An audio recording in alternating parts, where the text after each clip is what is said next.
In your house with O'Con. Hey, O'Con in your house. Hollywood in your house. Hypocrisy's head in the clouds. Curating all kind of loud. Wrestling in front of the crowds. Paragon's holding it down. Anybody can get it. Josh Joseph standing on his decisions. He is the voice. There is no choice. We as them boys in your house making wrestling noise. Moving fast just like cruiserweight action. In your house is the perfect distraction. Pumpers in your ears when you in traction. Get this work with some wrestling action. Smoke.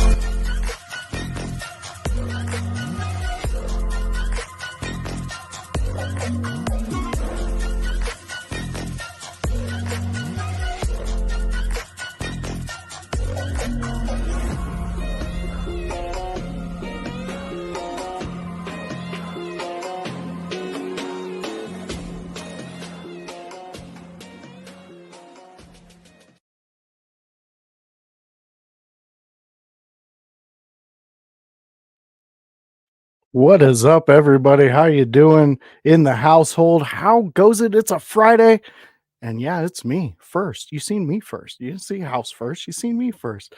You know, things are happening, but that doesn't matter because you're here for another Friday night, and it's time to get extreme. You know what it is. It's ECW Hardcore TV night, and it's a great night to be here on an In Your House podcast. Every Friday night, we usually go live. You'll be seeing our friend Grun start up. He's over in Grun's room doing the SmackDown review. You'll love it. And I love it because it's Grun and he's the blue-eyed villain. Who doesn't love a blue-eyed villain? I know I do. I know the In Your House team does. So fans, go out there, check out what everybody's doing, but specifically what we're doing tonight. And tonight is ECW Hardcore TV. It is going to be a continuation from last week because that's what we told you what we're going to do. We're going to focus on the storylines. So let's get you at least time stamped in right now, and we'll get the rest of the show going away. So we are at ECW Hardcore TV. So go to your Peacock network, go type that in, get that pumped up. It is season 5, episode 36, September 2nd, 1997. And this is a fantastic one. If you remember from last week, Tommy Dreamer got a beatdown. Corporate Sabu came into the ring right after the RVD and Tommy Dreamer match, and the locker room's cleared. It was a brawl. So we're going to pick up from there when we go into it. And I can't wait to see what happens to Tommy Dreamer.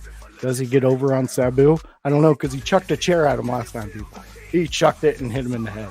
So I hope we're ready to get Howse in here and get everything rocking and rolling. Let's see what we got here. Okay, so we're going to get Howse up in here. There it is. Put us around when we get to the overlay. Yes, sir. Yes, sir. What's up, guys? Listen, you guys know how it goes. Sometimes a little technical difficulties happen, but thank goodness for a great team, and that's exactly why we have that great team. But now, guys, here we are. That's right. It's Friday, you sons of bitches. It's time to get extreme with ECW, the ECW watch-along series. It continues, and as my man said, the educator of Extreme, the voice, Josh Joseph, he's already given you a brief synopsis of what we watched last week and what we're about to get into a little later on in the episode. But, you know, there's just been so much going on this last week, boys. When it comes to the professional wrestling business, we most definitely want to keep it in our ECW lane here for sure. But also, we would be remiss if we didn't take the opportunity to talk about some of the news that's going down this week, man. And there was some news that you had dropped, and we'll talk a little bit about it, and then we're definitely going to get to that ECW action. But you dropped in the chat that MJF, he's going to be hopping in a movie, and this movie is Happy Gilmore 2 with Adam Sandler. I didn't realize he was in this. When you dropped that, I was like, is that real? I don't know if that was real or not, but that's insanely dope, bro. Yeah, that's exciting for MJF. I mean, yeah, he's already laying the pavement. I mean, from the movie he was in, Iron Claw. I mean, I Yeah, he believe was an Iron Claw. I remember that a now. Yeah, majority of it got cut though, but he was still in it. yeah, And so now he's making the paving the way for after wrestling, I would believe. I mean, doesn't it yeah. look like that with all these big movie roles he's getting? I mean, Iron Claw was huge. That was a great movie. I loved it. Still have it. We'll watch it again probably. But yeah, so I'm looking forward to seeing him in a comedic role because that's kind of what we get from him from time to time. And those are his Yeah. best moments is when he's just being funny as hell. For sure. No, absolutely. So I like Adam Sandler movies. I enjoy myself a good Adam Sandler movie, you Oh know, yeah. and Happy Gilmore. I mean, that was a great movie. And I do believe he was the hockey guy who turned to golf, didn't he? Yes, he did. He did. Yeah. He found out he could hit a golf ball quite well while they were moving his grandma's stuff out of her house. Yes. Yes, so yeah, that's a great movie. Real fun classic movie to go back to if you're an Adam Sandler fan. And he Uh, fought Bob Barker. he did fight Bob Barker, and he signed a Subway endorsement, and he hit a foot long into some guy's mouth. I'm pretty sure the famous line, "The price is wrong, bitch." It is, Came and from it's you know what? Bob Barker gave Adam Sandler a nice 4-piece combo and took Adam Sandler right down and then cleated him. So it's a fantastic rewatch. I would It advise really is. go rewatch it. And another thing from this movie coming up, the second to it, they were doing some filming, and people across the street from the scene, like, they got to go meet Adam Sandler because they were out on their porch watching them make this movie. They said they went to bed, woke up, and they were making an Adam Sandler movie right outside their house. So it seems like it's going to be a good movie. Adam Yeah. Sandler's, I believe he's directing it, and he's Oh, going to cool. be in it. But it's coming out of his production company. It'll probably be a right to Netflix, like a majority of his movies are nowadays because of that big ass contract he signed with them. Yeah. So it's exciting. I'm looking forward to MJF, you know, spreading his wings a little more and a little bit more of the world getting to see why we like what he does. For sure. I think it's a great opportunity when a professional wrestler takes advantage of those movie role opportunities, because not only does it help the professional wrestler, but it also helps the company that they work for, because it brings more eyes to the product, because they're going to want to come and see what they do outside of that movie. The Lou in the chat. What is up, Lou? We appreciate you tapping in, bro. What are you thinking, man? Did you hear the news that MJF is going to be in the next Adam Sandler movie? And that is going to be great. I mean, that's going to be very cool. Happy Gilmore too. I'll check it out. I'll see what's up. I want to see his role in it. I want to get down with it, man, and see what is up. And well, once again, we just want to stay with the news, y'all, and keep everything. We try to give y'all all the news as it's coming, even during our dedicated series like the ECW watch along series. The Lou, he's got some thoughts. We gotta hear what the Lou got to say. Always Dang. here. He said, "Happy Friday. I'm worried about a sequel because I love the first one, but I would check it out. I understand. I get it. I understand the frustration of them. They take classic movies and bring it back, and then it's not really as good as. But we'll see. Well, we will definitely see. I'm definitely intrigued by the idea of a part 2, and I'm definitely intrigued by the fact that MJF is going to have an appearance in it. So Yes. most definitely. But I mean, keeping it with AEW, man. So we had just broke some news. I believe we talked about it on the Sunday house party this past week, that Ray Phoenix and Pentagon Jr. had signed with the WWE. And it was very interesting because we were already booking them in a stable with Andrade. We were already thinking about the possibilities of what they could do on SmackDown. Rumors were out there. Merch was being made. Advertisements were being made. They were ready to go, ready to strap the rocket to these guys' back. And exactly what Tony Khan said he wouldn't do, He did it, and he blah blah blah blah blah blah blah blah blah blah blah blah blocked the contract of Ray Phoenix by adding time onto his current AEW contract for injury time. And it is absolutely insane because this is a very, very okay.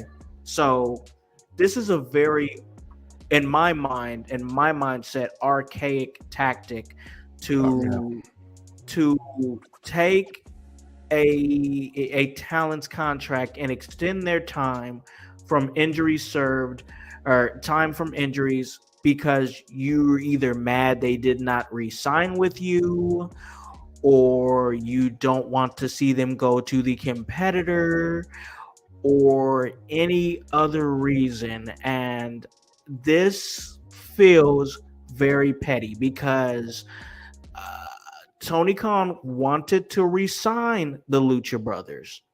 He wanted to re-sign, offer them another contract, and they said they wanted to leave. And honestly, this whole thing has been kind of messy because I think I heard something, and I don't know, I'm not going to quote anything or write home about anything, but I heard Conan had said something on his podcast about how they were already talking to WWE and negotiating while they were still under AEW contract. And I don't understand why Conan would put that out in the public like that. I think the Lucha Brothers were trying to move in the background, and he said that people caught wind of it. Tony wanted to re-sign him. Tony doesn't want to see him go to the other company. So now what I understand is that Pentagon Jr. can go. Ray Phoenix cannot. So what are your thoughts? My thoughts are exactly like the Lou alluded to, Petty Tony Khan, and like I put in the chat, Tony Petty Khan, because I think I like that one better. It's got kind of like a Tom Petty sing to it, maybe. Yeah. I like it, but I don't like what Tony's doing here because, like you alluded to, we talk a lot about the old and how there was certain things done wrong. This was exactly one of them, because not only are you hindering what the fans can experience, you're hindering what these guys get to experience. Because here's a news flash, and this isn't for you, Howse, because I know you already know it, but wrestlers are not accountants. Okay, they may have that for their 9 to 5, but during their 9 to 5, they're not being slammed on their body repetitively. They're not being dropped on their heads. They're not being hit with a chair. They're not, those things aren't happening. So you have a shelf life. So why would you do this to another human being when all he's trying to do is better himself? And he's gotten both of these guys have gotten themselves so much eyes on them, so many eyes on them, that WWE's asking for them and wanting them in their business. The top of the mountain, I might add, because if Tony Petty Khan thinks that he's on any top of the mountain, well, I'm sorry to burst your bubble there, Tony. It's a molehill that you're on. And once you can grow up and get the fuck out of your own way, then you can become a mountain climber. Until then, you're always going to be a molehill. And you're ruining a lot of great talent because you're keeping up this bullshit attitude. And we know you got Shane O'Mac over there in your ear, and that's fine. You can take all the things you want. He can take all the pictures he wants with the Young Bucks. He can do all the things he wants to do, but you're not WWE anymore. That's not you. And you guys are sore, and it hurts, and I get it. But grow the fuck up. It's a time, man. This is a time. Look at, okay. And I want to be clear, ladies and gentlemen, we're not one of those shows that just sit up here and bash AEW. We don't. We really don't try to sit up there and bash them. But look at what WWE is doing. I mean, everything is getting bigger, and the business structure is really tightening up. Their international shows. All I'm saying is this about AEW. their business model is sloppy. It's Very. sloppy. That's all great wrestlers with an incredible talent, and they have a TV deal, and the pieces are there. It's just that, I mean, I watched one of their last shows, and I just was, you know, like you were getting like, ready to start a whole new thing. I was just like, no, I don't want to do that. I don't want to do that and the reason that I pulled it is because I knew all I would do is nitpick. Yeah. All I would do is nitpick, and then I would slowly become one of those podcasts. A podcast that was supposed to be of reviewing and talking about the good things about AEW would slowly become something ugly, and I saw it coming, and that's why I was like, let me pull the plug on that, because you know, because it's just like, what are we doing here? Like, they just gotta tighten up. They gotta get, and who knows? You brought up Shane McMahon. Maybe Shane McMahon can move them in the right direction. Maybe he can, because Rome wasn't built in a day. You know, it doesn't. A lot of these talents in WWE that are getting opportunities that weren't getting opportunities because Vince was like, I don't like that guy. You know, now their images are starting to turn around, and that doesn't happen overnight. So maybe we do see Shane have some sort of an influence and help out the product. Once again, I mean, if you think that we're just bashing them, it's not that, ladies and gentlemen. It's the fact that we want it to be better. We want it to be better. And I'm sorry. And if you know, I'm gonna go. And here's the thing: I'm going to an AEW show, ladies and gentlemen. I'm going to one in Fishers in December, and I'm gonna have a great time. I'm gonna have a blast. I know I am. I do not hate that company. I'm gonna go there and I'm gonna enjoy a fun wrestling show 30 minutes from my house. It's gonna be a great time, you know. But I'm sorry, work rate will never beat out storytelling. It won't. It just won't. I'm sorry, but it won't. Work rate won't beat out storytelling. So until you can tighten those stories up, I don't care how many flippy floppy flying around the ring, freaking Ricochet and Will Ospreay choreographed shit that they're doing. If there's not no story, man, what's the point? You know, what's the point? And you know, if we sound like old ass men, sorry, but that is, I mean, that's just how I feel about it, man. So it is what it is.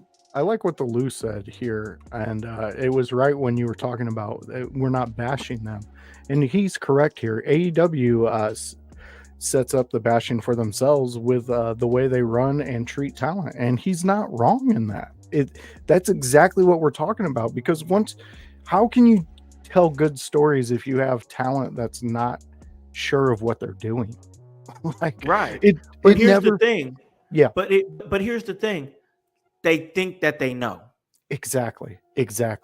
That there is the, and I sit up here and talk I didn't been to all these companies and blah blah blah. No, I know well my place in the business, and it's not a huge one. It's not a huge one, and that is okay. Exactly. Go ahead. Well, I was just gonna say, you know, right now the whole situation seems like they're acting like the and excuse me if I'm going to offend anybody, they're acting like the 58-year-old woman with a Tweety Bird breast tattoo that's stretched out in the club, trying to get a 22-year-old dude to, you know, she's trying to get him drunk so she can have, you know, her way. Fine, whatever. But we all know in reality, that's not it. You're waiting until 3 to take her. She's waiting until 3 to take you home. So you're completely blitzed. You don't know.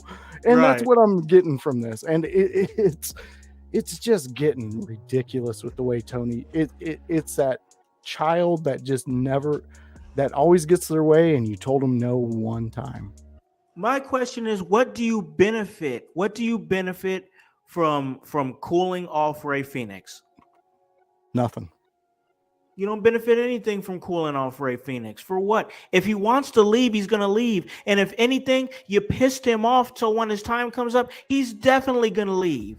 You're not going to make him stay. This is not good. This isn't going to, you're going to let his brother go and make him stay.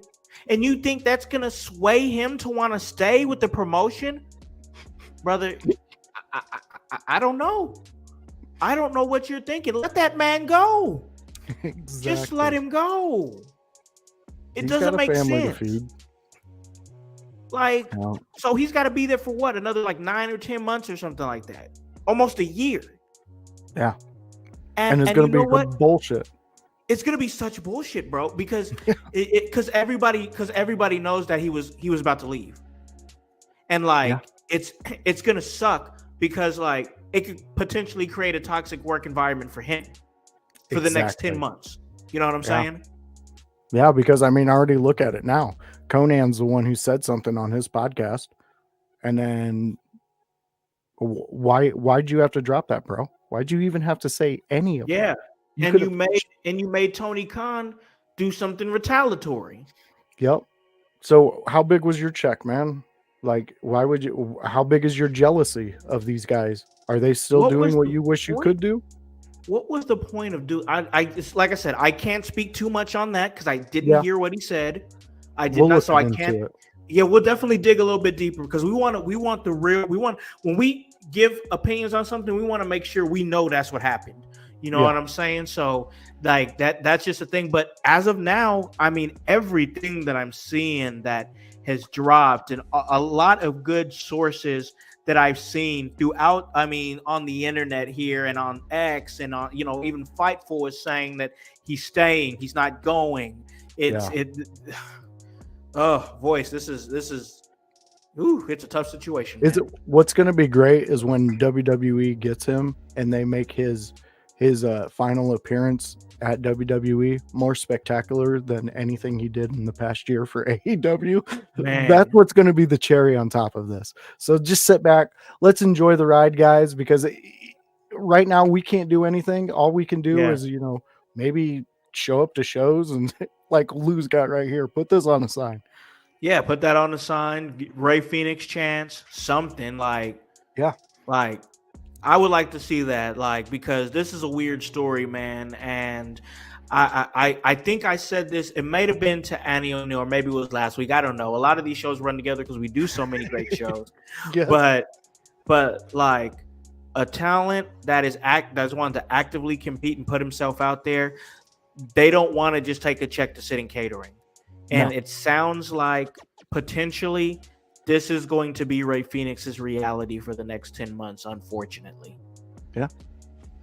Well, get some cool crossword puzzles. Maybe learn a new craft. Get a Nintendo Switch, bro. Just start gaming in the locker room or something. Figure it out, buddy. I feel for you, bro. Wouldn't that be amazing if he puts out something you can game with him during the AEW shows? Oh, man. That'd be crazy. I would love that. That'd be crazy. That'd be sweet.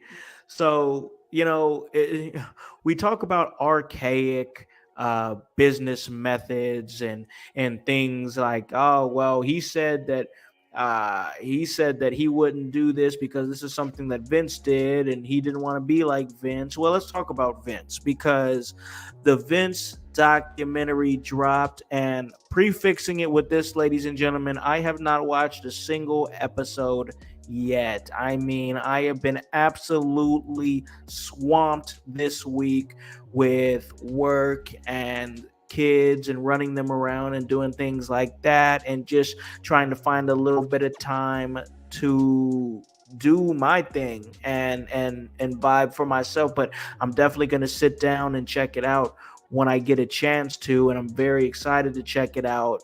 But it dropped on Wednesday, and a lot of information, a lot of blurbs that I've seen on social media that have dropped out there. And a lot of people voice upset because they were expecting some new information about the allegations against Vince McMahon. And surprise, surprise, there was nothing new. Oh no. What?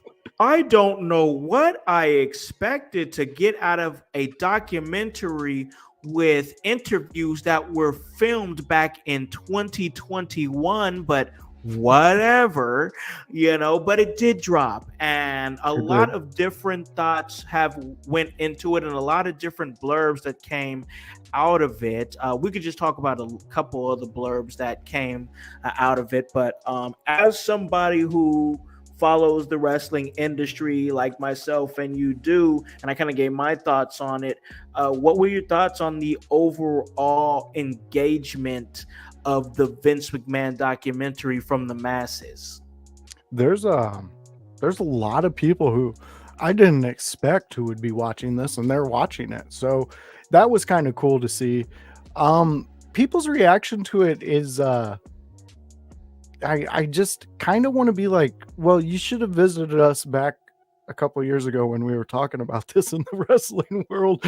Like, I mean, come on, Vince showed us what he was doing in the ring every Monday night. Oh, God. Like, Yeah. and I get it. We were blinded. We were just thinking, they're playing on the Jerry Springer aspect, the Shock TV, the whatever, he's not your son, the Maury's, all those, those moments happened, and Vince just brought them to light and was like, hey, look, this is what I'm doing. And what I found the most funny out of all this, I didn't find any of the reactions funny, because some people are really like, it's really like affecting them in a way of like they didn't know. And I understand not knowing. You may not dive deep into this stuff, but there's been a lot of rumors. And I mean, we are in 2024 getting ready to go into 2025. There's billions of podcasts out there that talk about stuff like this. Yeah. But what I found funny was before it dropped, his post he put out on social medias, and just saying that this is a hit piece and things like that. And of course, the guy who the documentary is about is going to say this is a hit piece. So let me ask you this. Yeah, this is a deep cut right here, I think. And okay, so Vince put out the tweet, and I read it on Raw Deal with Howse and O'Neil, myself and Annie O'Neil this past Wednesday. I read it because we talked a little bit about the documentary, and Annie and Kevin Calloway, they've already watched like quite a few episodes. I mean, they've already really dug deep into it, and I'm really excited to really get their thoughts on it. I'm sure we will as the weeks move on. But what I find interesting is that if you were a newer fan, like, of course this is all new to you, because WWE has so much new fans. Yeah. Oh yeah, very true. So it's just a strange lane right there. And once again, so back to this deep cut here. And he put the tweet out, and there was also rumors voice that that he tried to buy the documentary to try to stop from putting it out there. Now stay with me here, okay? Stay with me. Okay. Because those are a couple of situations that kind of made me and a lot of other people be like, oh, he's trying to block it. Oh, I can't wait to watch this. I just can't. There was something damning in there that made him want to. What if that was part of the promotion of the documentary? What if Vince was in on that? And they're like, hey, why don't you, and they got together like, hey, why don't you tweet something? And why don't you put rumors out there that you was trying to buy it back so nobody can see it, so people think there's something damning in there? And then that's going to make people even want to see it even more. Mm-hmm. Yep. Man, I'm trying to make sure I don't got the red dot on my head, bro, because I might have tapped into something. Yeah, you might have, man, because those types of thoughts run through my head all the time when I hear stories break like this, because it's very interesting that a guy who, like you said, it was recorded. There was a lot of this that was recorded back in 2021. For him, because I believe he's still in legal trouble, right? He is. Or is the court? The court is still happening. Yeah, it's So still going on, bro. This is still active. So there was not anything going to. There was not, ladies and gentlemen, there wasn't anything that was going to be damning in there. yeah, It just was not anything that was going to be incriminating. They can't do that. Like I don't know what people were thinking. I'm sorry. Go ahead. no, I'm because I like when you talk because it gives me that moment to have conspiracies in my head, and now I'm wondering who made this documentary. Right. Like, who is the actual funder of it? Who gave the money for it? Because who's ever there, that's who you're gonna know if they're playing this game of, oh, put out a tweet, get some buzz around this. And as I say that, we got Bruzy jumping into the chat. What's up, Bruzy? Thank you for joining us. But yeah, it's that tactic of starting your own rumors. It's like back in the day, Marilyn Manson, they said he cut out a rib so he could give himself fellatio. All those I remember back, that. He started all those rumors. Really? I read his book, A Long Hard Road Out of Hell, and he talks about it. He made all those rumors up that we heard in the 90s about himself because his publicity team told him, you got to get a buzz about you. Wow. And then they released Antichrist Superstar, and it was one of his biggest selling albums. Yeah. Wow. So that's when insane, you say that, I always remember that rumor. Yeah, that was him. 100. And you could go back to his book. Yeah, Bruzy, I had the book too, and my dad found it because my sister bought it for me for my birthday, and I had to hide it to read it because my dad was so anti-Marilyn Manson. Wait a but minute. This is right after Columbine and things like that, so I understand where they were coming from. What'd you actually do, Bruzy? What are you talking about? What'd you actually do? I don't. You know what? I don't want to know what you actually did. Like, hey, if you're out there doing it, congratulations. But hey, more power to you, bro. But yeah, when you talk about that, that's what goes in my head. And this is a tactic a lot of bands, a lot of movie stars, they do. I mean, look at J-Lo and Ben Affleck's marriages. Those were all publicity stunts. Look how horrible. Man. Like, those people looked miserable together. Man, I'm telling you, J-Lo out here looking like the Michael Jordan of wedding rings, bro. Like, she looking for 6. Like, she's getting them all. She went back to A-Rod already. Oh man! So I brought up here the creator of the Vince McMahon doc. It's the Ringer's Bill Simmons as the executive producer, and I know Bill Simmons because I listened to the Ringer to a lot of his basketball podcast. And Fry and Tiger King's Chris Smith directing and producing. So the only one I know is Bill Simmons, but yeah, man, a lot of interesting things that came out of this documentary, bro, and it was just crazy stuff, man, crazy stuff. So one of the things that was talked about in this was, man, there was so much things that talked about. Vince was talking about like Owen Hart and Over the Edge, and apparently he said if it was me who was splattered in the ring, I would want the show to go on too. And everybody's like, bro, why did you have to say splattered? Like, you said that man was splattered. Yeah, like, that's fucked. I'm like, bro, that's crazy, bro. Like, oh my gosh. And then also there was, he didn't pretty much do anything. He confirmed the storyline where he wanted to impregnate Stephanie. And when it got shot down, he put out there about Shane impregnating Stephanie. Yeah.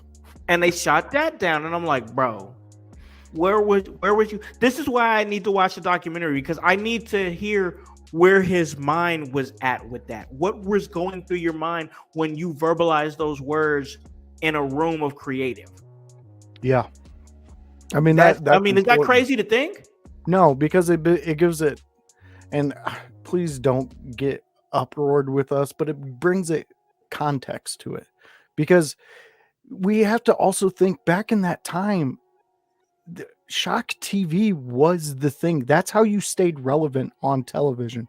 And what would be more shocking than hearing the owner of the WWF impregnated his daughter, or the son of the owner of the WWF impregnated his sister? That's shocking. That's going to get people there. Is it disturbing? Most definitely. Is it fucked beyond belief? You better fucking believe it. Yeah, I mean, it sure is.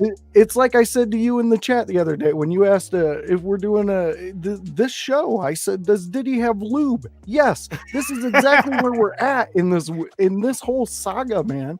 Like, I do not want to give him any leverage to where anybody can give him any sympathy, because these things were done, these things are said, and the fact that I just heard you say that what he said about Owen, it breaks my heart, because Owen Hart gave everything for us fans just so we were entertained, and all he wanted was a couple weeks off.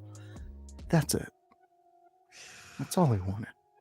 Crazy. He didn't even want to do that fucking thing. Yeah, I know, man. It's just like I said, I can't. I don't want to talk too much more about it until I sit up there and watch it. Me and my wife are going to sit down and watch it. She wants to check it out too, just because she's a longtime wrestling fan. But if you are a new wrestling fan and you don't know things about Vince McMahon because you just started watching wrestling in like the last 2 or 3 years or something, and if you did, we welcome you. Come and enjoy this amazing thing with us. Oh yeah, that's great. But I will say this: if you are a new wrestling fan who knows nothing about Vince McMahon and you decide to watch this documentary, and all this stuff is new to you, you are going to hear a lot of fucked up shit that this man said and did. Yes. I will let you know.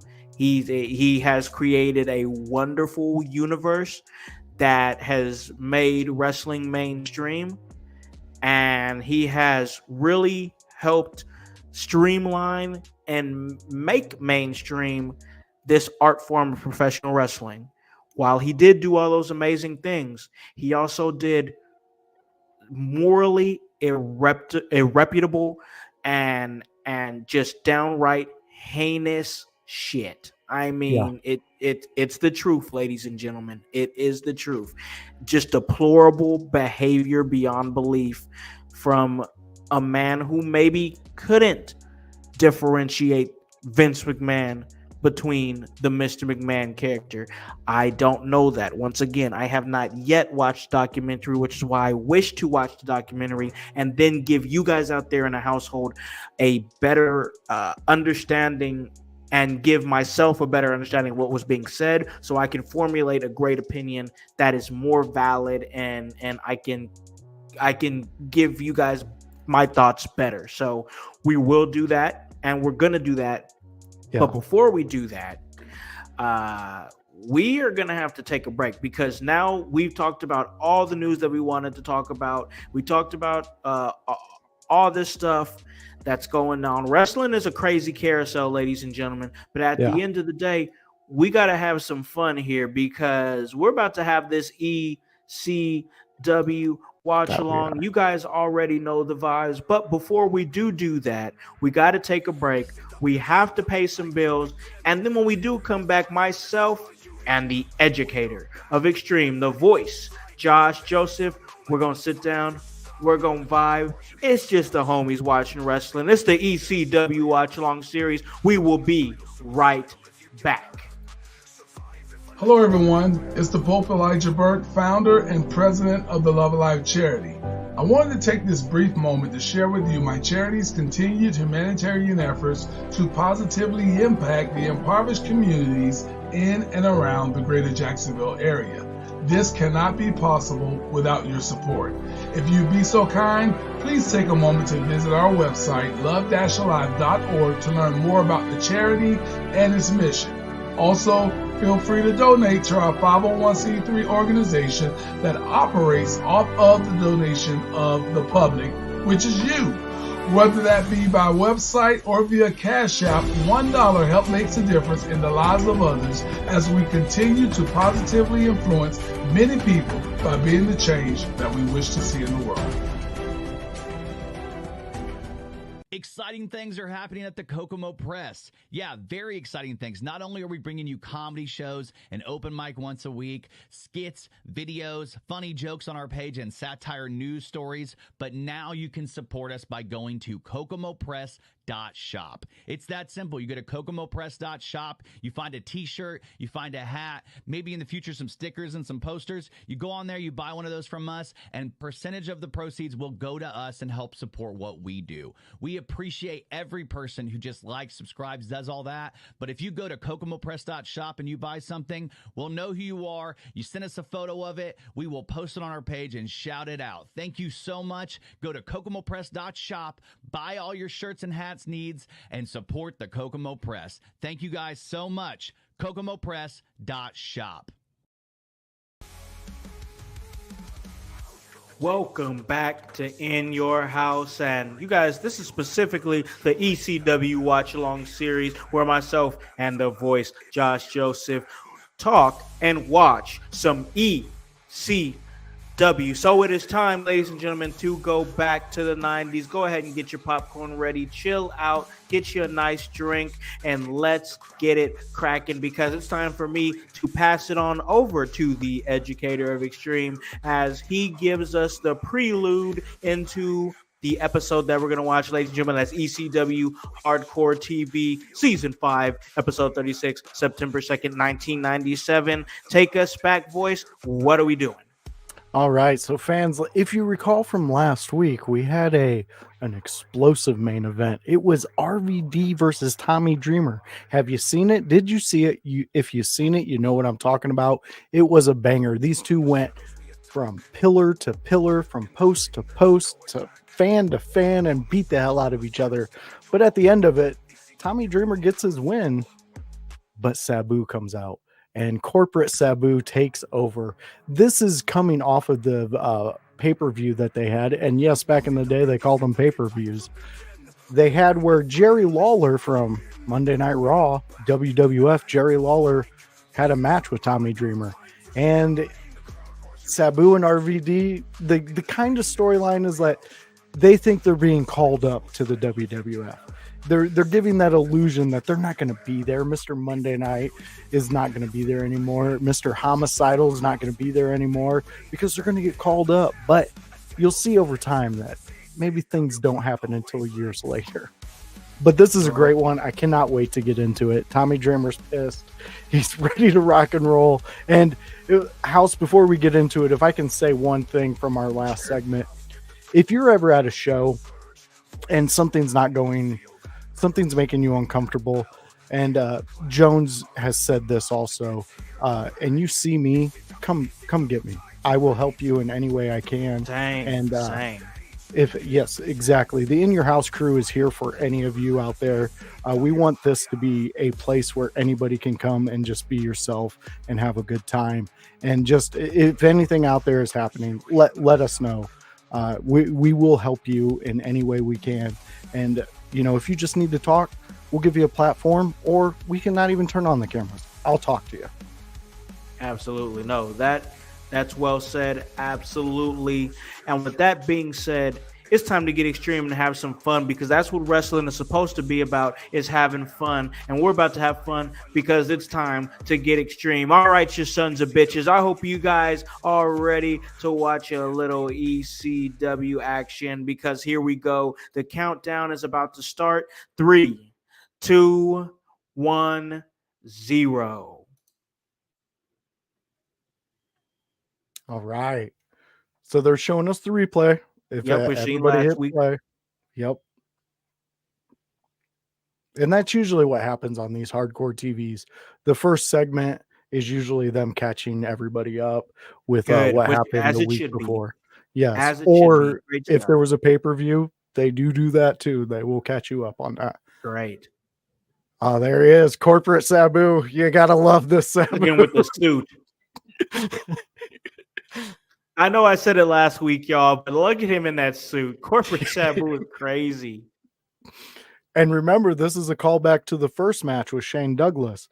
Shane Douglas has been poking at Sabu in the storyline using Sabu's finisher that his uncle gave him, the Sheik. Why would you poke at Sabu of all people? That No, man's insane. that's like poking at. That's like taking Sandman's beer. Why would you do it? Why? Yeah, You yeah. want to fight? That's all you want. Leave that man alone. Leave that man alone. And just everybody, we'll probably say this multiple times, but look how young these guys look. I know, isn't it great? It's such a throwback to see this. And this was the gnarliest part of the whole thing. Oh yeah. You remember this? Yes. Yes, he said, "Get out of here, Bill Alfonso." Oh, he just killed the man. He put Beulah in a full Nelson. What is wrong with Alfonso? And then the WWF flag right in the middle of ECW's fans. They had to be so pissed. You know what's not lost on me? The fact that when Sabu was about to strike her, Bill Alfonso was like, "Nah, don't do that, don't do that." Yeah. I don't know why that's the second time I saw him do that. I was like, he was just like, nah, just go put the flag on. He should have been out there when the Dudleys broke her neck. Oh man, stop that. Beulah's bad. Let's just get that out of the way. She's bad in the ring. Like, this chick knows her stuff, and she really brought an extreme element to the manager position in ECW. But I mean, like, they just draped the flag over the heart of ECW. Look at these camera shots. How can we make it feel extreme? Shake the camera. Exactly. That's 90s right there. Yeah, that's so 90s. So 90s. I'm surprised they didn't go to the negative image on the feature on the camcorders. Yeah. Oh, we got the intro playing now. Listen, see, this intro, and I don't think I said it last week, but it definitely gets you excited for the show. Oh yeah. As it should. It's supposed to. But I mean, and you know, from watching ECW, the transition that they went from the Eastern Championship Wrestling to ECW, they're still fresh from that. I mean, they're only really like a year and a half out from doing that. So everything's still very new. Exactly. So like a lot of these matches that we'll see throughout the time are going to be chaotic in some ways, but following it like this, it's going to be very easy to follow. Oh, sure. Oh, there's the retired belt. Oh, man. Still crazy. I know we haven't talked about it. We'll probably talk about it a little bit on the Sunday house party, but yeah. Oh, yeah. Joey Styles. The man of the night.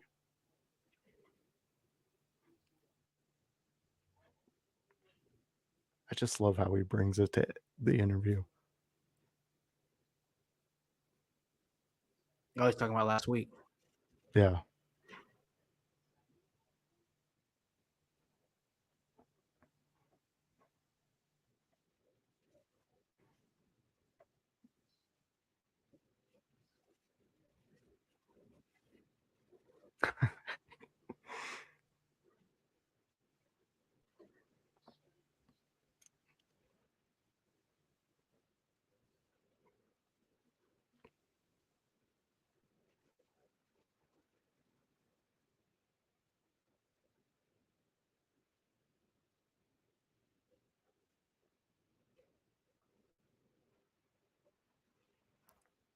Absolutely love Joey Styles. Yeah, presence. even the urgency that I heard, like there was he was like, "Oh, this is like I can't believe this happened." You know what I'm saying? Yeah, exactly. Like he knew what his role was, and every time they asked him to do something, played it well. Played it very so well. And you know, a lot of the cornerstones of ECW did that. I mean, there was a huge feud before these storylines with the Dudleys.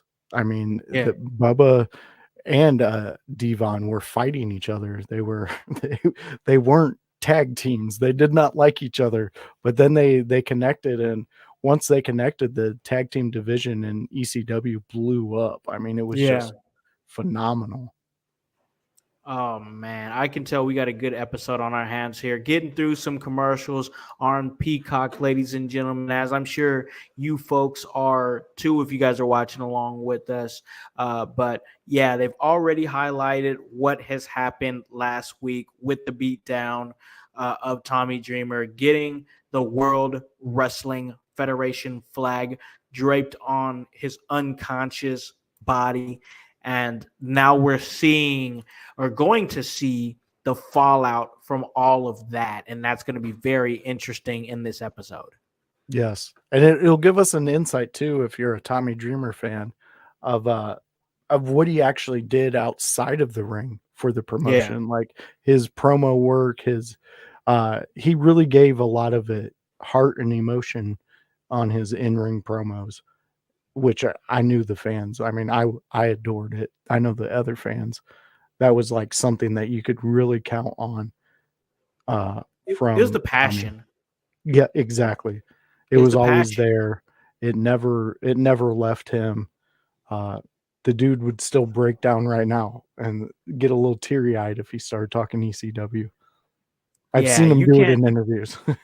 You can't teach passion like that, bro. No. Like that's got to be real. And with him, it's real.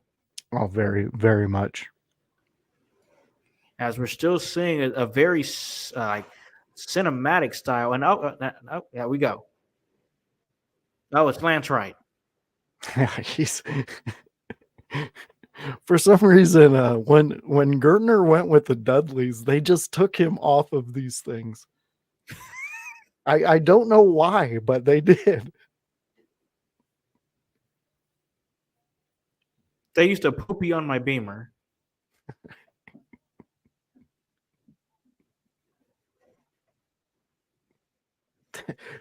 What is this man talking? Oh, there's Tommy Dreamer. Yeah.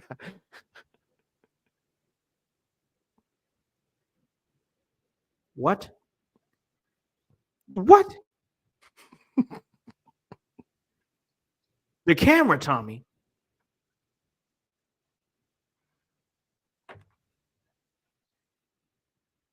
Damn.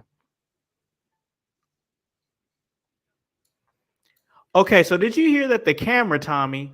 Yeah. Was that Heyman? I think so. He was telling him they look at that camera. Yeah. Oh no, they couldn't cut that out. I maybe they could have on this, but Hilarious. I honestly, in that, and I think you kind of seen it too with Tommy, he was prolonging that stare.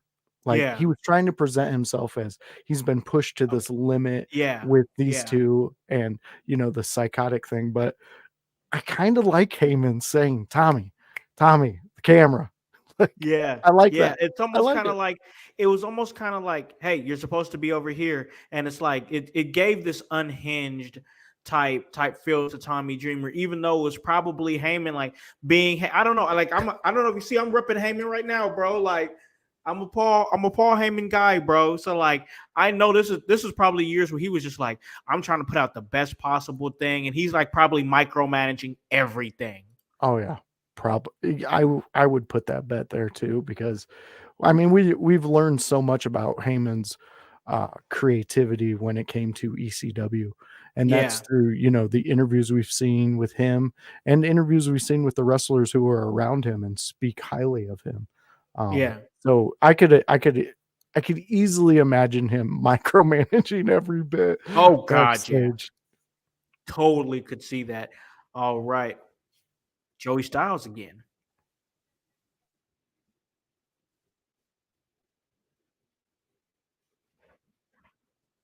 Oh, we get an FBI match.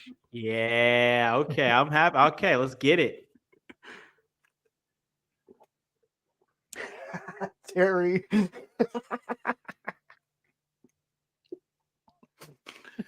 Wow.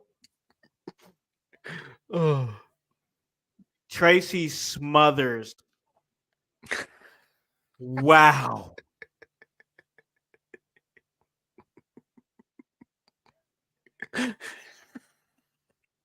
I'm sorry. These guys always make me laugh because I've heard interviews of them talking about this whole gimmick and them not being too much Italian in reality and just coming out and being this extra. Always makes me laugh. And I mean, who doesn't laugh at Smothers? I mean, I know just look Smothers at is entertaining, man. that dude is a nut job. I know so many people that knew him really well and trained under him. Oh yeah, he would. I mean, I'm laughing, but in all honesty, he was a great feature for the FBI Oh and yeah. Oh yeah. ECW as a whole. But it brings me back to just Oh being a sure, kid no, most and seeing definitely. these guys just absolutely love it. I love the arena that they're in. Oh yeah, I'm just We talked you about know how this I last am, year. bro. I'm always looking around at the scenery before I'm actually watching the ring. Yeah. Yeah, me too. And look, another packed arena. When are they never when were they Not not packed? shocking. Yeah, exactly. And the crowd wanting to fight little Guido. Oh, Spike. Is that Chris Chetty? It is. It is Spike. Uh, Spike Dudley. fun fact about Spike Dudley, at this time of his career, he was still a teacher. He was still teaching at this point? Yes, he was. Wow. I remember that he was a teacher, but I didn't know when he stopped. I believe, and somebody out there, you can fact check me. I believe it was in 98 that he stopped teaching. Really? Okay. I think that's what I heard, but I could be wrong because, it's the 90s. So rumors flying everywhere. Yeah. What is he doing to this chair? What's Spike Dudley doing nowadays? I don't know.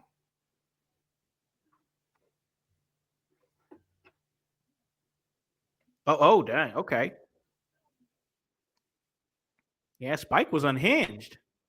Yeah, he played that little brother, the runt, as they called him, of the Dudleys, very well. Oh, we have a comment in the chat here for on YouTube.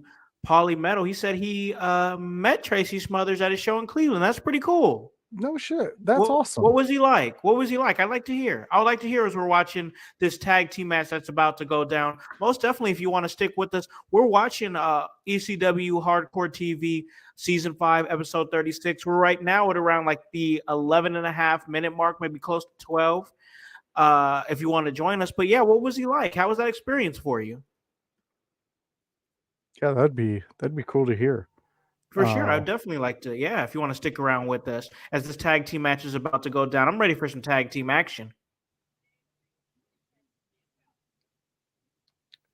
So I'm not getting anything on Spike's last year that he taught, but his last he retired in 2010 and had his final match in 2015. Really? Okay. Oh, he opened the back door for us. Oh, so he opened the door for you to, okay.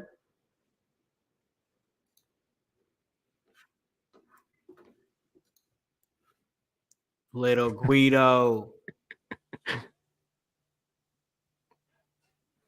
I'm excited for you guys out there. If you've never seen Chris Chetty wrestle, you're in for a treat. He's very, very fun.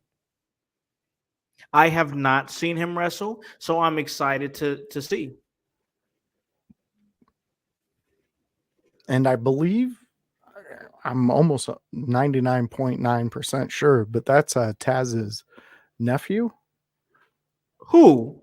Chris Chetty. Are you serious? I'll Google it.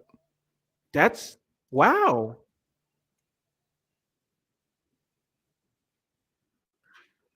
Oh, he shook you in your That's cool, man. Yeah, I always heard Tracy Smothers was really good to the fans, man. Come join us, man. Come watch some Tracy Smothers with us, bro. Like, you seem like a cool cat. Come join us. We're just watching some wrestling, bro. Here on In Your House, the ECW Watch Along series. Come and join us. And if you want to listen to us on the podcast, check us out. We're always looking for new awesome listeners. We're about to watch this match. This is about to go down. Look at Spike Dudley. Look at the look on his face. My God. There's a funny story in the Dudleys where Spike is the alpha male of the Dudleys. So that is something we can check out. Yeah, I'll be down to see that. Before we go any further, Chris Chetty was trained in Extreme Championship Wrestling House of Hardcore professional wrestling school by Mikey Whipwreck and his cousin Taz. Wow, that's so crazy. So yes, this is Taz's cousin that we are watching, who sadly enough, he passed away. Oh, I believe, wait, hold on. That might be some misinformation. While you're looking that up, I'm watching this match, bro, because I'm here watching wrestling. Oh, here we go. Lil Guido and Spike Dudley starting it off.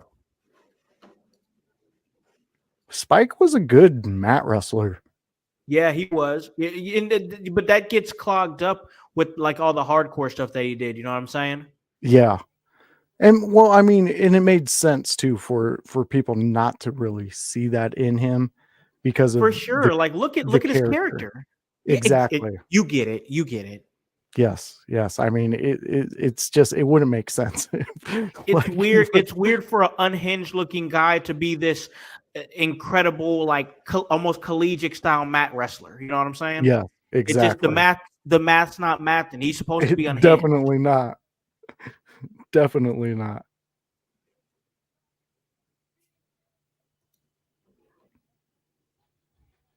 Oh, pushed him down. Oh, little Guido was not big, but look at his build though. Oh yeah, muscular. He was like a taller, thinner Malenko. Like in his body weight. Yeah, I could see that. Up and over. Beautiful roll up there. Yeah, yep, okay. Nice little small package there for a 2. Spike is staying on top of him, getting him in the corner. Now Chetty's in. And this is tag team action. Okay.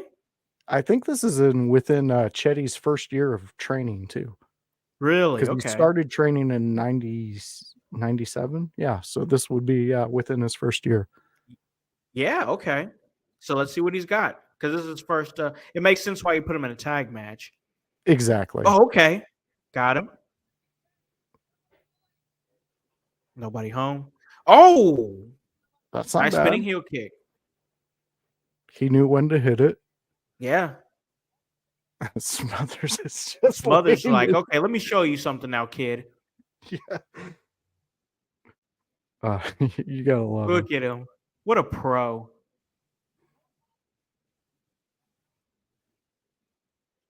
Off the rope.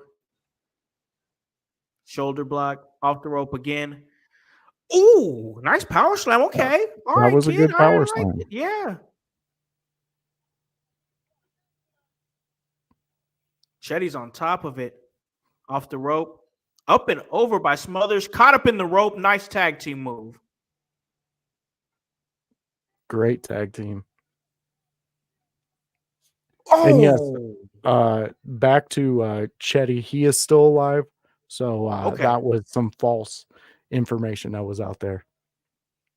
Okay, so he's still with us then. Yes, he's still with us these days. Obviously, he didn't have a fruitful wrestling career. Yeah, he didn't last too long. I think 2000s was his last wrestling. Really? Okay. I think he got injured. Yeah, injuries, they happen. Oh, some tag team action here from the FBI. Nice. I seen something in the chat here. Sabu threw us out and was Oh wow, he smoking said a Ricky cigarette. Morton was there. I recorded it if you see it. Yes. He I has a know live exactly where stream. you were at on that, Paulie. Hey, Polly's new with us, but I like this guy Yeah. Yeah. Stick around with us. for This is some sure. fun stuff. What are they doing to Chetty? Oh, okay. Oh, What is going on I here? like it. I like it. You know, what I really liked about Little Guido was the way that after he hit somebody or after he did a big move, how he interacted with the crowd. Like he Yeah. knew when to take his spots and just poke at the crowd. He was Yep. very good at that. Oh, we got a roll up. Yeah, a little small package action. Yeah, I like that. I noticed that Smothers was doing that too. He would hit a move and then he would play to the crowd. Yeah. You kind of see I guess the crumbs that they pick up off of each other from different Yeah. shows. I'm telling you, from what I'm seeing, it looked like Tracy Smothers is just like working. Like this looked like an easy night for him. Yeah. For an old pro like that. Exactly.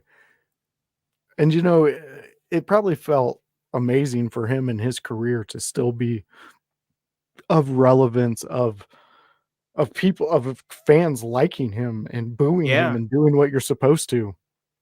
Oh, what was that? Yeah, I don't know. That's a double guillotine, like two Leg famousers at drop the or same time. something? I don't know, man. Yeah, gotta get that tag. There it is. Here we go, Spike Dudley. The Spike runt on of the top of it. Dudleys. Yeah. He has All right. Oh, Spike had a nice drop kick. yeah, he did. He did. I'm seeing that. Chetty up and over. Oh, Damn. there ain't no way the referee don't see this man or feel this man's presence. Oh, Uh-oh. you gotta be more. He's gonna hit Spike with this. He's gonna. Oh no! Didn't hit Spike. Whoa! What do we? Wait, Spike What? just pinned the manager? He did, and the ref counted it.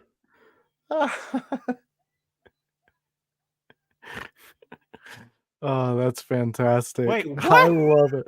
I love it. That's exactly what wrestling should be. If you're out there and you're a part of the group, you can get pinned too.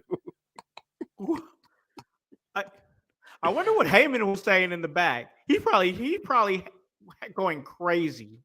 Yeah, that or What the he fuck set was that that whole shit? thing up. It's either one of two things. He either set it up or he didn't, and he was in the backstage going fucking ballistic. Just picture him throwing that hat off. Oh my! Just I could being see like, it. What the fuck? I could never see him. What the fuck are they doing? I could so see it. He just seemed like, is it just me? But it seemed like a lot of time, at least, and I watched a documentary. I watched, we talk about Vince's documentary. I watched Heyman's documentary, thoroughly enjoyed it. But it seemed like up until he had his family, had his kids, wrestling just made this man's blood pressure like through the damn roof. Yeah. He was so passionate that everything, if it wasn't exactly how he wanted it to be, it would piss him off. Oh yeah. And I don't hate that about him. I do not either. I love it actually. It makes me, because I mean, think about it. Think about starting something like this, ECW, and then it gets traction. And then it's talked about that you're nipping at the heels of the two biggest monsters out there. Yep. And then they're poaching your talent. Like you've done something right. So like, absolutely. you know, that wave, and you just got to keep it going. And yeah, I understand everything you're saying about Heyman right there. I just like I feel like when it comes to wrestling, like I I mirror that man in a lot of ways. Like when I'm at a wrestling show and I'm doing my thing, I get into my Heyman bag. You know what I'm saying? Like Oh I yeah. feel like I am Heyman, and I enjoy it. I love it. I enjoy that man's work. Oh yeah, he's fantastic, and you whatever you pull out of that Heyman bag, it works perfectly because it you can see that in you. You can see that you have that admiration for a great like Paul Heyman, and it shows through your work too, man. Oh, I appreciate that, man. I appreciate that. But we have to keep doing what we do, and that's appreciating ECW. Chris Candido? Oh yeah, look at Look at the look at the phone. Oh my that's God. exactly Oh what I my was gonna dear say. God. I think I just got a few gray hairs looking at that damn phone. Yup. Jesus. Those were the phones. If you didn't see those back in the day, those were the phones that would probably grow you an extra head if you used them as Yeah, much as you yeah. use these phones. Look at Joey Styles.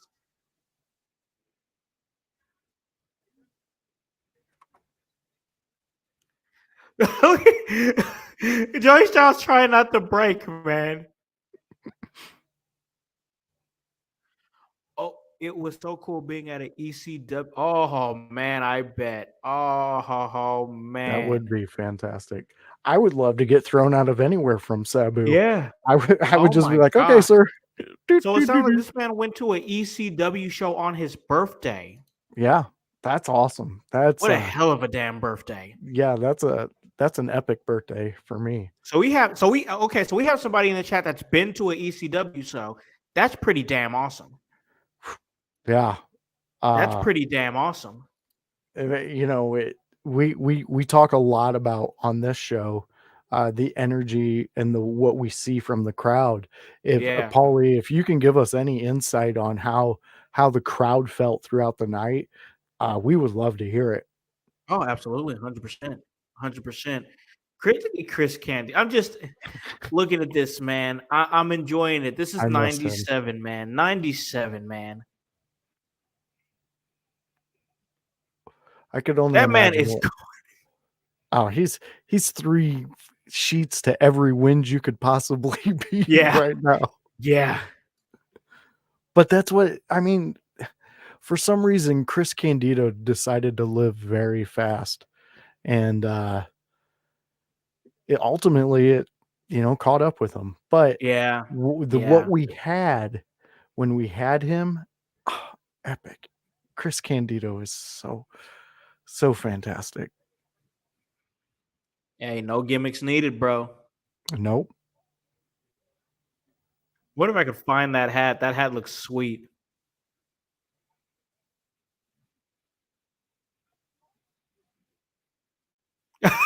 Joey Styles is a mess. An absolute mess. Oh, you gotta love him.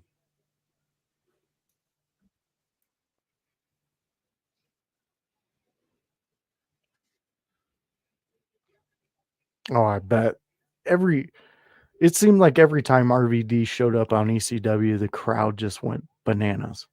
Yeah, man, that's awesome that you went to one of those crazy stuff.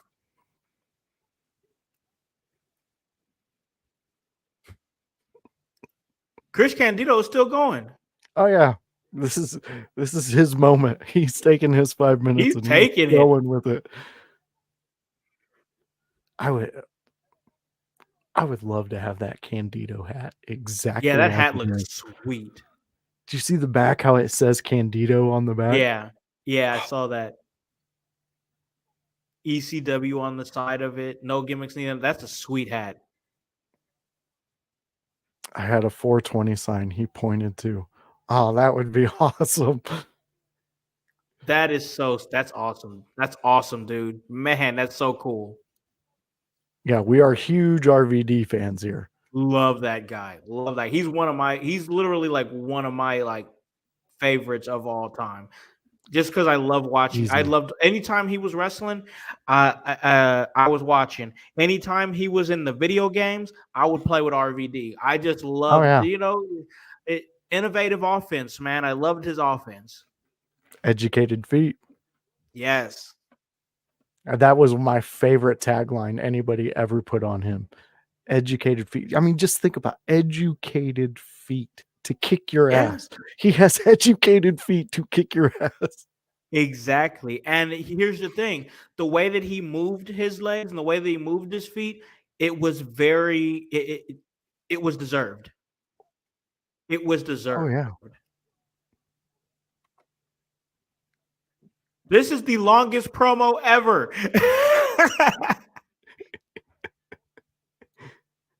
That was Candido, though. He just rolled with it. We're just lucky that Douglas isn't next to him because it would be 10 times longer. Oh yeah, it'd be longer. Those two would have instead of a promo, they'd be having a podcast. Yeah. Hey, my man, Hypocrisy Jones. What is up, bro? How We are goes it, watching Jones? ECW. Candido is still talking. This man has been talking for 5 minutes, and honestly, it's been pretty damn entertaining. Yeah. And we've been struck by his hat the whole time. Oh, yeah, the hat is amazing. I need that hat. Like, he even has the triple He's about threat to make me logo. go on eBay. Yeah, it's on the side. The triple threat logo, ECW, Yeah. Candido, no gimmicks needed. Gold, black, red. You gotta love this. I love it. I absolutely love it. Wow. This dude is like, I mean, I know Candido does long promos, but That was long. Long. Hey bud, tighten it up. Hype says, good old Chris Candido. You gotta love him. Chris Candido, definitely. Hey, if you're a fan of Chris Candido and you like to know more of his story, go check out the Dark Side of the Ring, the Chris Candido story. You're Ooh. probably not going to have a very high opinion of Sonny. No one ever does, but I don't think anybody you does. will understand Candido and the love he had for this specific thing. I would. Chris Candido, he was super talented, man. Super talented. It's always Yes. unfortunate to think about, the things that happen to great wrestlers like that. Yeah, it really is. But it is life. We do get to see rewatch, see the things that he did that made him the happiest. So I guess we can find some, solitude in that one. For sure. Absolutely. As the show is continuing here, ECW Hardcore Television. I agree with you, Jones. That was a great episode.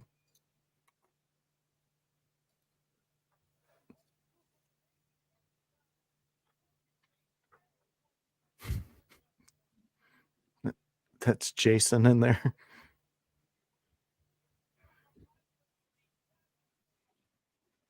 Uh-oh. I never understood the Jason manager gimmick. I mean, I knew what they were doing. I just didn't buy it. I didn't like it really. Yeah.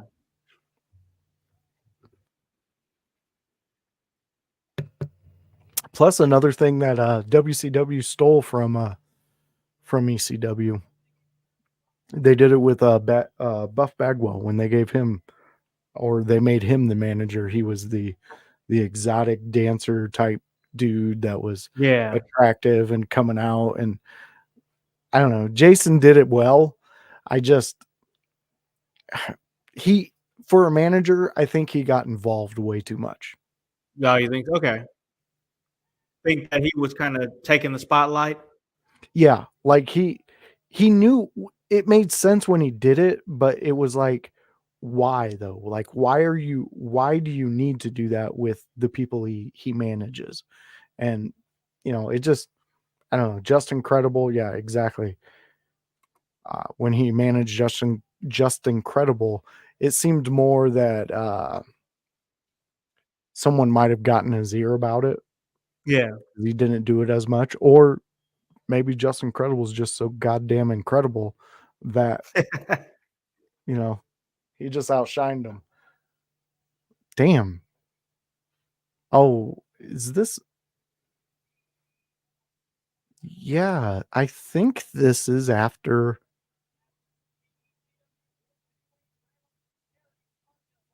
Yep, this is after the Terry Funk Sabu barbed wire match where if you notice the bandage on Sabu's arm underneath is still like you can see discoloration. There's looks like blood. Yeah. Uh, in the match, Sabu went to do his air Sabu. Old drunk Funk moved, and Sabu went into the barbed wire, and the barbed wire went into his bicep, and he pulled it Ooh. out of his bicep in the middle of the match. It took dozens and dozens of stitches to get back together, Yeah, but yeah, yeah, I'm sure. great match though. Is fantastic match. Very hard to watch in some points, but still a great match. Yeah. And so Ooh, look big at him, kick. he's just going. Like he has fresh stitches in there. Like Ooh.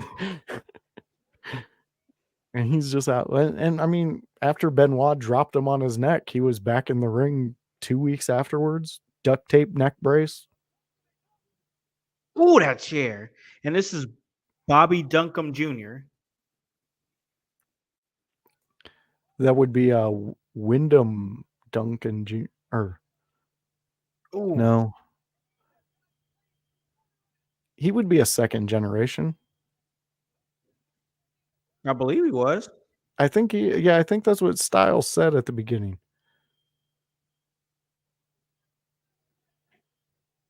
Damn, he's a big Yeah, man. second generation wrestler. I looked him up. And he passed away from an accidental overdose back in the year 2000. Damn. Here we got Bill Alfonso was drunk. You could smell it if I was that close. Well, I'll tell you this. We met Bill Alfonso a few months ago and he was with the Sandman. So flip that around and that's Yeah. Sandman. You can smell it Sa- on him. oh, yeah. Yeah, Sandman was Oh, wasted.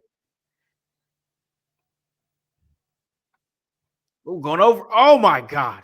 yeah. I think I'm like 4 or 5 seconds ahead of Yeah, you. you might. Yeah, just a few seconds ahead. Yeah. Yeah, I'll curb my responses, but yeah, that was a ooh. Here we go. Whiskey. You Little see, whiskey. a little whiskey. I like that. That kind of makes me even more of a Bill Alfonso fan that he was Good old Bill drinking the Alfonso. whiskey. This match is going on outside. Duncombe and Sabu. They're going back and forth. Yeah, Duncombe was a big dude. he was too. I mean, that's 6'6", almost 300 pounds. damn. There, he's just like a big dude. Like he's just Yeah. big. I mean, he knows exactly where to be though. Oh, yeah. He's doing his thing. Ooh. RVD. Yep, you gotta love it. RVD not giving a shit, coming out and making sure his tag team partner doesn't get a loss.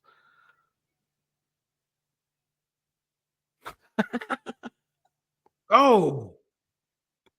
Insecurity there. Oh, but you go to sleep. You're Yeah, dead. and you get your face stepped on by RVD Jeez. after. See, but again, like I get why Jason's in there, but oh, poor Jason. His face got stepped on. We're going Oh. for Sabu. He's probably nursing his face like, what the? Crowd's getting into it. Uh-oh, wait a minute. Here comes Tommy Dreamer. Here we go. Now things are about to pick up. Tommy Dreamer getting retribution from the week before when he was jumped by Sabu and RVD after the match, in which Tommy Dreamer did win. Ooh. Ooh,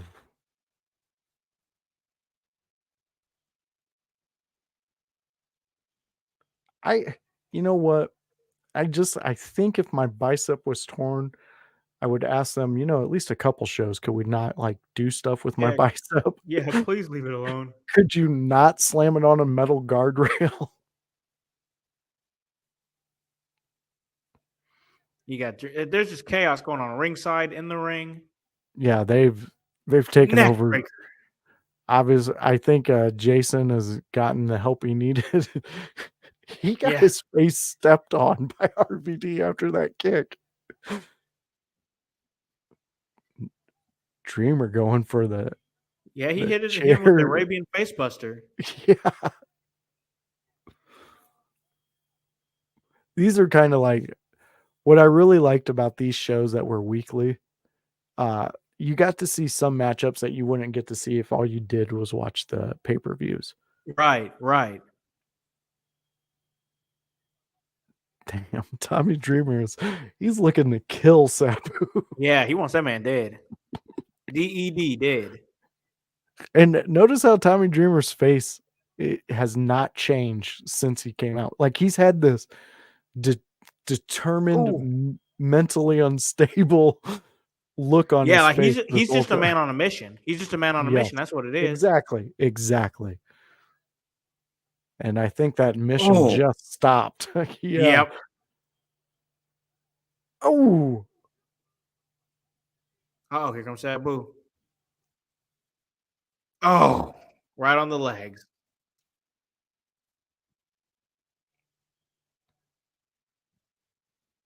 such a this whole group that is ringside in ring.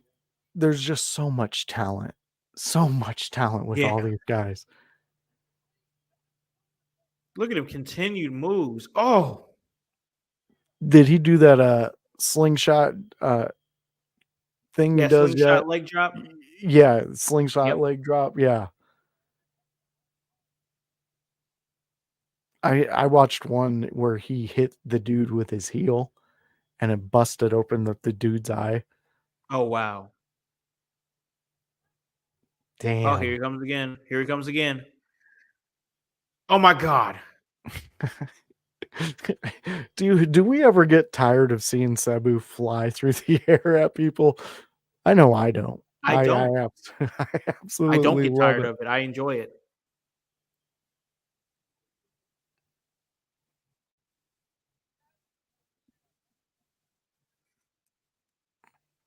I miss those guardrails. Violent guardrails. They were so violent. And I kind of like this because you got the with the match that Sabu and Wyndham had. Yeah. You got that type of wrestling. You got actual wrestling and the extreme stuff. But then it was cut short and they're finishing the story from last week. Yeah. And technically in ECW world, they're making a match out of it because nobody's Yeah. out here to stop it. They're just allowing it. Yeah. They're just letting them fight.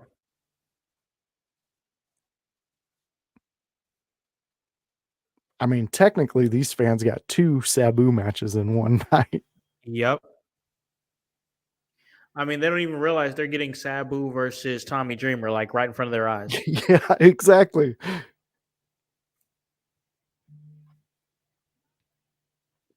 Oh, look what we got here from Paulie.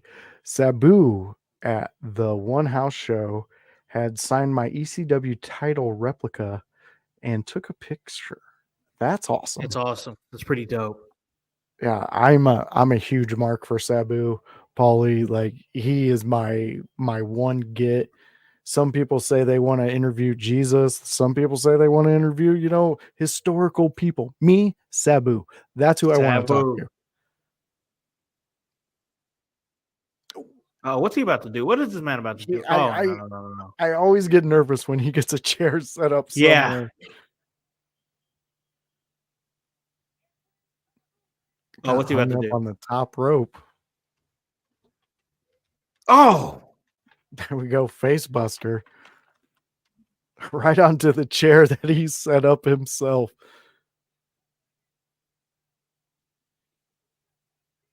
These two are just fighting. That is very true. I fucking love it. EC fucking W, and then dumps him on his head with a spike DDT.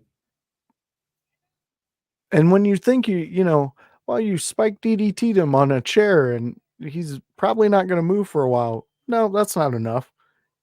You got to go and get a table. Beulah shows no emotion. No, she doesn't. And you know what was cool about her too, like the way she didn't show emotion, especially after something that happened like this. It kind of gave the fan, the idea that Tommy Dreamer's standing up for Beulah. He's getting her revenge in there too. Only to, future, we all know what happened. Well, most of us know what happens. But, keep with us. You'll find out what happens if you didn't know. Stick with us. Because it's in the story. Oh, he's going up. I get so nervous when he goes up top rope. Yeah, because he is not coordinated to be on that top. No. And the slightest shift will send Tommy. He puts him right through the table. Right through the table. Oh, my gosh. With his old man splash. Yeah. Last break, ladies and gentlemen, on Peacock, if you're watching with us before we finish this thing up. But this, for me, really, really spoke to the production of ECW and the flow of things. And while everything wasn't perfect, like with the long Chris Candido promo, and then you could hear Heyman in the background, and was that supposed to be in there or was it not? That stuff doesn't really bother me that much. What I see here is somebody that is a team that's trying to put together a good production that is very, very like grassroots. You know what I'm saying? Like this is very much ground floor. Like, it's not going to be as clean as a WWF or a WCW production, but damn it, you can see the levels put in there, and that's what ECW was, and that's one of the reasons why I really wanted to dig into the weekly situation. Now we're back. Now RVD's back in the ring because I wanted to see some of these stories unfold, and that's what we're seeing now because RVD's back in the ring and he's getting Sabu back up, and they're jumping Tommy Dreamer right now. Oh, what's that? Some kind of double leg drop? Yeah. This just reminded me of Bianca and Jade as a tag team. Yeah. There's Bill Alfonso again. Oh my God.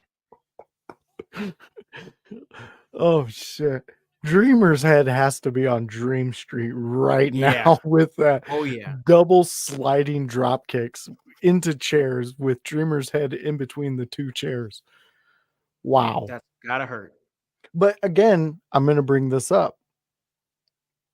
Bill Alfonso, manager, in, out. Like he's not in there demanding the spotlight like Jason does. Yeah. And that's my biggest pet peeve with Jason. Why is she getting the ring? You knew what was coming. Mm-hmm. Oh, she took that. Stairway to Heaven 97 was a great Sabu versus Sandman ladders and chairs. You are 100% on that one, Paulie. And you say his name and he appears. Oh. But he's taking it too. He's getting that ass beat too. Yeah. They're just taking over. You got the Van Terminator there. And a repeat from last week. Look what they're setting up, Howse. Oh boy. We saw this last week. Oh. And Fonzie with the WWF flag, just like last week. This is where we're at in the ECW landscape. You have Sabu and RVD basically taking out the foundation of ECW. Yep. and disrespecting them. Yeah, and just making sure that they went night night with What's the that crowd night. chanting?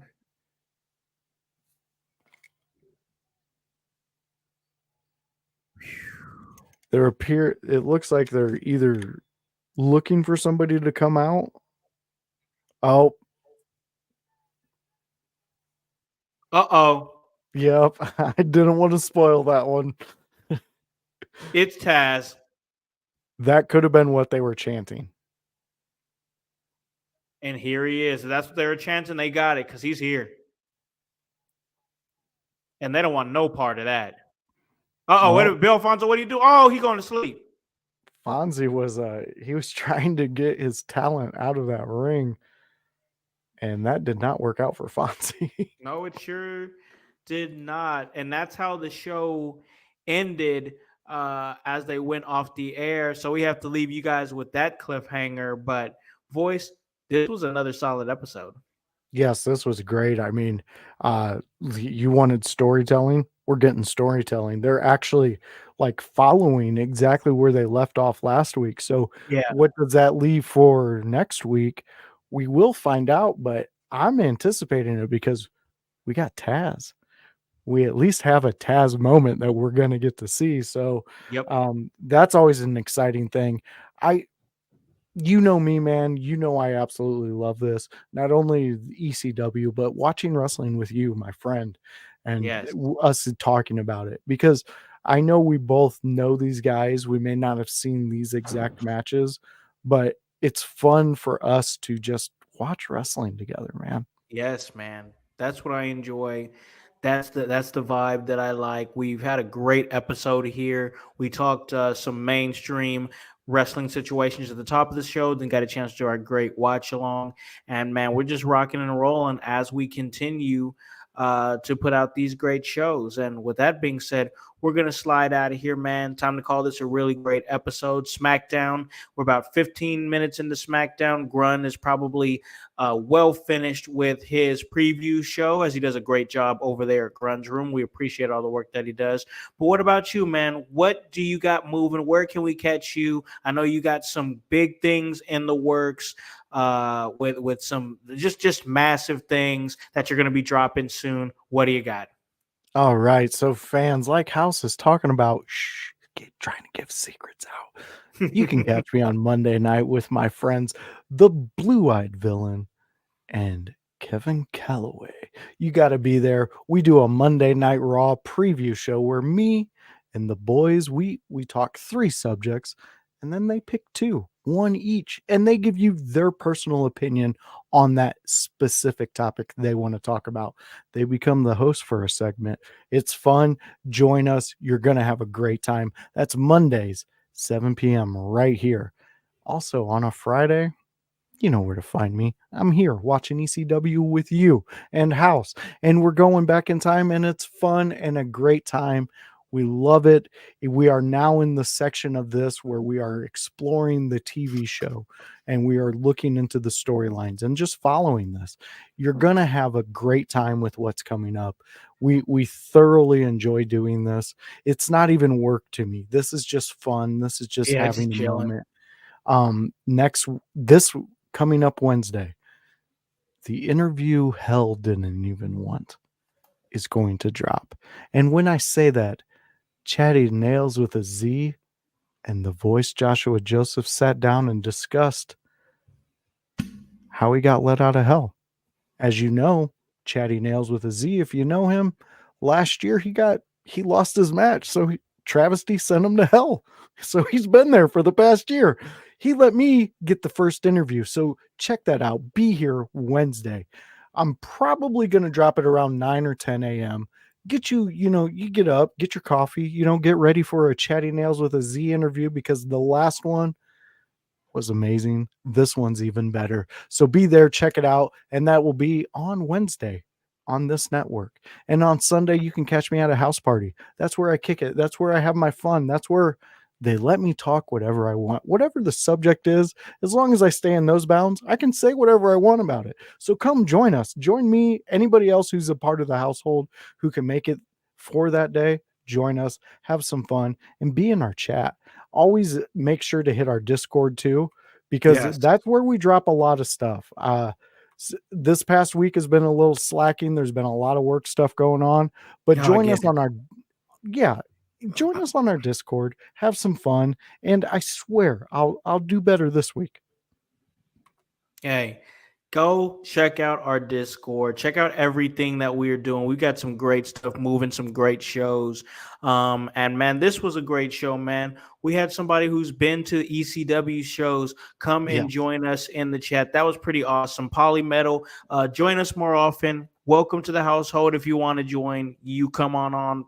Just wipe your feet. We just talk wrestling and have a great time, man. So that is awesome. As for me, you guys already know I'm going to be right here doing my thing here at In Your House. And we have all these great shows. My man just talked about the ones that he is part of. I'm part of a great show on Wednesday myself, and that's the Raw Deal with Howse and O'Neal. And we talk all the things that happened after Monday Night Raw. We have our brothers over on the Window Lickers. They kind of set us up, and we knock it out of the park on Wednesdays as we'll rehash some of the things that our boys will talk about on Monday, and we'll kind of go over it a little bit further. And that has become a really great cornerstone for what we do on Monday Night Raw. But also, once again, like my man said, Fridays, this is where we sit down, chill out. The homies are watching wrestling. We are doing the ECW watch along series. It is great. It's a vibe. And then on Sunday, just an all out party.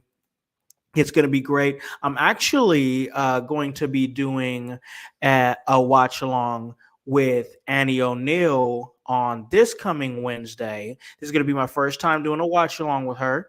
And we're going to be doing our Bad Blood prediction show.